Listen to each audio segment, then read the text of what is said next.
Assalamu alaikum warahmatullahi wabarakatuh. Welcome to Hussaini Public High School. Today we are going to discuss the topic of class 7th motion part 3 lecture 3. तो इससे पहले जो हमने part 2 lecture में हमने पढ़ा था कि सिंपल पेंडुलम क्या होता है और स्पीड क्या होती है। तो लास्ट में हम पूछे थे कि स्पीड जो होती है वो बराबर होती है distance travelled divide by time. Now we will discuss that what are the units of the speed। ये जो स्पीड होती है इसको हम कैसे कैलकुलेट, इसकी यूनिट्स जो होते हैं वो क्या होते हैं, वो हम कैसे कैलकुलेट कर सकते हैं। As you know that speed is equal to distance। Distance को हम मेजर करते हैं मीटर्स में, तो we will write it as a meter। And time जो होता है ये हम सेकंड्स में मेजर करते हैं। तो अब हमारे पास ये जो मीटर है इसको हम डिनोट करते हैं एम से, और सेकंड जो होता है इसको हम एस से करते हैं। तो अब हमारे पास ये जो यूनिट इसका है that is the standard international unit. SI unit of speed is equal to metre per second. तो हमारे पास ये जो यूनिट एसआई यूनिट जो है standard international unit of the speed that is the metre per second, या हम इसको इस तरह भी लिख सकते हैं S M S raise power minus 1। तो अब ये जो हमारे पास कभी कभार हम जो स्पीड होती है इसको हम कैलकुलेट करते हैं किलोमीटर पर second, usually kilometre per hour में भी, लेकिन वहां पे हमें कैलकुलेशंस करनी होती हैं। वहां पे हमें जो आवर होता है एक किलोमीटर होता है, इसमें 1000 मीटर्स होते हैं और 1 hour is equal to 3600 seconds. तो वहां पे हमें कैलकुलेशन करनी होती है। तो फिर हमारे पास 1 मीटर पर सेकंड निकलता है 3.6 किलोमीटर पर आवर। तो यह हमारे पास लास्ट पे वहां पे कैलकुलेशन आ जाएगी। तो अब हमारे पास अगर हमारे पास ये कहीं पे जो यूनिट्स होते हैं वो डिफरेंट होते हैं, चाहे मीटर हमारे किलोमीटर में होगा और ये सेकंड्स में होगा, तब हमें वहां पे क्या कैलकुलेशन करनी होती है, वो इंशाल्लाह हम पढ़ेंगे आगे वाले चैप्टर्स में। तो अब हमारे पास है इसके बाद what do you mean by the average speed. Average speed किसको हम कहते हैं? Average speed, average speed means the total distance travelled divide by total time taken, यानी कि टोटल में कितनी डिस्टेंस कवर हो गई और कुल कितना टोटल टाइम लगा। एक बॉडी चल रही है, से suppose it is covers 8 hours into the 320 kilometres. 8 hours इसको लगते हैं कितने? 320 किलोमीटर कवर करने में। तो अब हम कहेंगे कि 8 आवर्स में इसने 320 किलोमीटर कवर किए, तो टोटल डिस्टेंस हमारे पास है 320 और टाइम हमारे पास है टोटल टाइम क्या? 8 आवर्स। अब ये गाड़ी चल रही है, कभी कभार इसको रश आ जाता है, ट्रैफिक जाम आता है, सिग्नल होता है या कहीं पे इसको रुकना पड़ता है। तो इसमें हमारे पास फिर हम देखते हैं कि इसकी एवरेज स्पीड क्या होती है, या इसकी एवरेज स्पीड क्या थी जब ये हम मंजिल पे पहुंच गए। तो हम वहां पे देखेंगे इसने कुल कितनी डिस्टेंस कवर की है और कुल कितना टाइम इसको लगा है। तो then we will divide that total distance हमारे पास है अब 320 डिवाइड बाय 8 आवर्स इसके पास है। अब दोनों यहाँ पे चेंज करने की जरूरत नहीं है क्योंकि दोनों बड़े यूनिट्स हमारे पास हैं, किलोमीटर और आवर। तो फिर हम जब इनको कैंसिलेशन करते हैं, 8 1 8 8 4, ये हमारे पास 40 इसकी एवरेज स्पीड है, किलोमीटर पर आवर इसकी स्पीड थी। तो अब हमारे पास ये हमने देखा कि एवरेज स्पीड किसके बराबर होता है? Average speed is equal to the total distance divide by total time. तो अब इसके बाद हमारे पास है डिस्प्लेसमेंट। डिस्प्लेसमेंट किसको हम कहते हैं? As you know displacement is the shortest path between the initial position and the final position. If a body is travelling from a point A to B, एक बॉडी चल रही है ए पॉइंट से B तक, तो वहां से जो फाइनल स्ट्रेट पोजीशन, जो स्ट्रेट लाइन होगी या स्ट्रेट शॉर्टेस्ट पाथ जो होगी उसको हम डिस्प्लेसमेंट कहेंगे। तो अब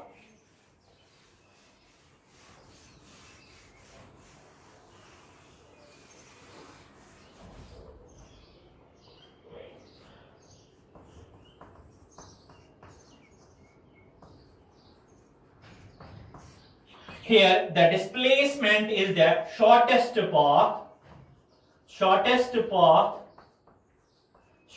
path between the initial position या initial position to the final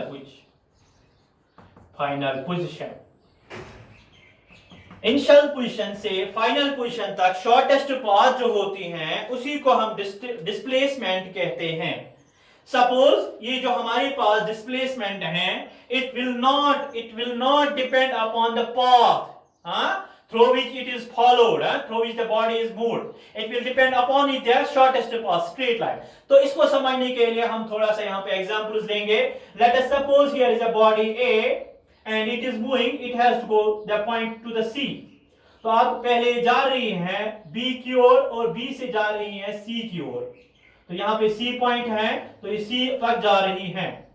तो अब फॉर एग्जांपल यहाँ से इसको 2 किलोमीटर चलना है, तो यहां से इसको 3 किलोमीटर चलना है. लेकिन अगर हम यहां पे फर्ज करेंगे जो शॉर्टेस्ट पाथ अगर यहां से जाता तो इसको 2.5 किलोमीटर निकालने थे. तो अब यहां से जाने के लिए इसको फॉर एग्जांपल यहां पे 2 किलोमीटर पहले जाना था, फिर 3 किलोमीटर जाना था. 3 + 2 = 5. लेकिन अगर यहां पे गया तो इसको 3 किलोमीटर चलना है, 3 किलोमीटर. तो यहां पे ये शॉर्टेस्ट पाथ है, A to B is the shortest path, straight path. यहां से इसको 5 चलना है तो इसको हम कहेंगे डिस्टेंस. इस पाथ को A, B एंड C इसको हम कहेंगे, इस वाले पाथ को हम कहेंगे डिस्टेंस. और जो shortest path A to C है that is the displacement.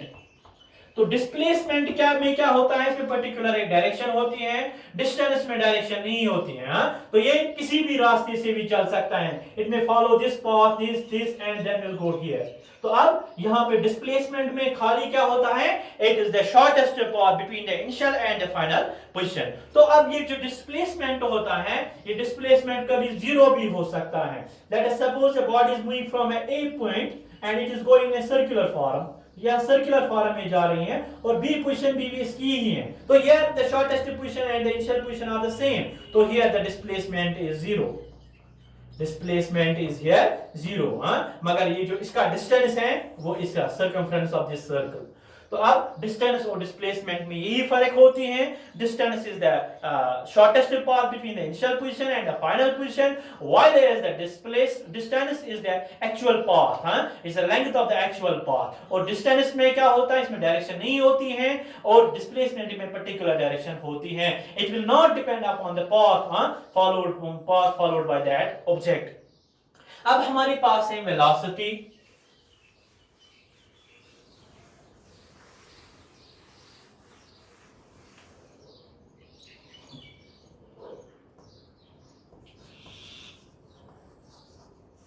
Velocity as you know that, इससे पहले हमने स्पीड पढ़ा था, तो अब हम वेलोसिटी पढ़ेंगे. v को हम v से डिनोट करेंगे.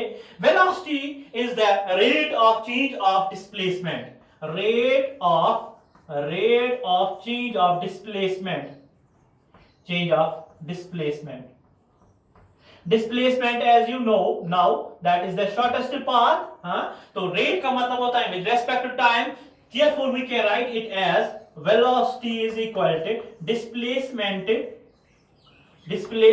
divided by time. तो ये हमारे पास वेलोसिटी की फार्मूला है. तो वेलोसिटी जो होता है वो एक बॉडी की कैसे हम निकालेंगे, तो वहां पे डिस्प्लेसमेंट होना चाहिए shortest path divide by time. तो वेलोसिटी में पर्टिकुलर डायरेक्शन होती है, आप क्योंकि हमने इसमें डिस्प्लेसमेंट है तो स्पीड में पर्टिकुलर डायरेक्शन नहीं होती है. तो अब हमारे पास क्या है, इसके बाद एक लास्ट टॉपिक है that is the uniform and the non uniform motion. तो यूनिफॉर्म और नॉन यूनिफॉर्म मोशन में क्या फर्क होती है, तो यूनिफॉर्म हम कब कहेंगे और नॉन यूनिफॉर्म कब कहेंगे. Suppose when a body covers equal distance, या एक बॉडी की वेलोसिटी जो होगी वो यूनिफॉर्म वेलोसिटी होगी. If a body has a uniform velocity, तो तब या constant velocity, तब हम उसको कहेंगे it has a uniform motion. तो अब हमारे पास क्या है, uniform motion कब कहेंगे, when a body has constant, जब एक बॉडी की वेलोसिटी, मतलब body has a constant velocity, तो कांस्टेंट वेलोसिटी, जब एक बॉडी की जो वेलोसिटी होती है वो कांस्टेंट होती है, then we will call that as it is a uniform motion. या हम दूसरे लफ्जों में भी इसको हम कहते हैं कि when a body covers equal distance in equal intervals of time, तो उसको भी हम कहते हैं यूनिफॉर्म मोशन। तो uniform motion when a body, और when a body covers equal distance ये कवर करेगी equal distance in equal intervals of time, in equal intervals of time। तो यहां पे फॉर एग्जांपल एक गाड़ी चल रही है एक स्ट्रेट पाथ पे, फर्स्ट 5 मीटर्स इसने कवर किए 5 सेकंड्स में, सेकंड 5 मीटर्स और ये 5 सेकंड्स में क्लियर करेगी, तो वहां पे हम इसको कहेंगे इट्स अ यूनिफॉर्म मोशन। तो यूनिफॉर्म मोशन के लिए हमारे पास अगर एक बॉडी की स्पीड कांस्टेंट होती है, या उसकी स्पीड जो होती है कांस्टेंट होती है और उसकी डायरेक्शन भी सेम रहती है, तब हम उसको कहेंगे ये यूनिफॉर्म मोशन है। यूनिफॉर्म मोशन में हमें और एक बात याद रखनी है कि एक बॉडी को हम यूनिफॉर्म मोशन तब कहेंगे अगर इसकी जो डायरेक्शन होती है वो सेम रहेगी और उसकी स्पीड भी कांस्टेंट रहेगी, तब हम उसको यूनिफॉर्म मोशन कहेंगे। तो अगर दोनों में से एक क्या डिफरेंट होगा, यानी कि इसकी डायरेक्शन सेम है लेकिन इसकी डायरेक्शन सेम है लेकिन इसकी स्पीड जो है, वेलोसिटी जो है वो डिफरेंट है, then we will call it as it is a non uniform. तो एक body when it covers unequal distance in unequal intervals of time, या equal distance in unequal intervals of time, तो उसकी या हम यहां पे कहें, यहां पे हमने कांस्टेंट लिखा, when it does not have, when a body does not have a constant velocity, यानी कि एक बॉडी की वेलोसिटी जब चेंज होती है, when a velocity of a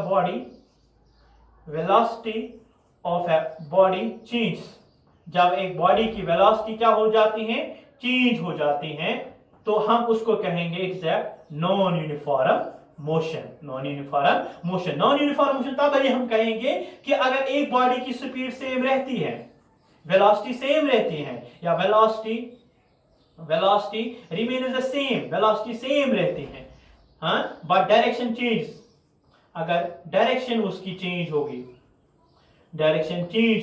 तब भी वो क्या नॉन यूनिफॉर्म मोशन है। सही फॉर एग्जांपल अगर हमारे पास एक बॉडी है, हम उसको वायरल कराते हैं with the help of the string, तो वहां पे वो क्या उसकी स्पीड कांस्टेंट रहती है लेकिन वहां पे उसकी डायरेक्शन हर एक पॉइंट पे चेंज हो जाती है, तब हम उसको कहेंगे it's also a non uniform motion. आपको खाली नक्शे में यही याद रखना है, यूनिफॉर्म मोशन वो मोशन होती है जिसमें एक बॉडी कवर करेगी equal distance in equal intervals of a time, और आपने याद रखना है कि वहां पे वेलोसिटी कांस्टेंट रहती है और डायरेक्शन भी सेम रहती है। तो अगर when it covers, when the velocity of a body change, then it's a non-uniform motion, और इसमें अगर वेलोसिटी सेम भी रहेगी, अगर डायरेक्शन चेंज हो गया, then it is also a non-uniform motion। That is all for today. Have a nice day. Thank you.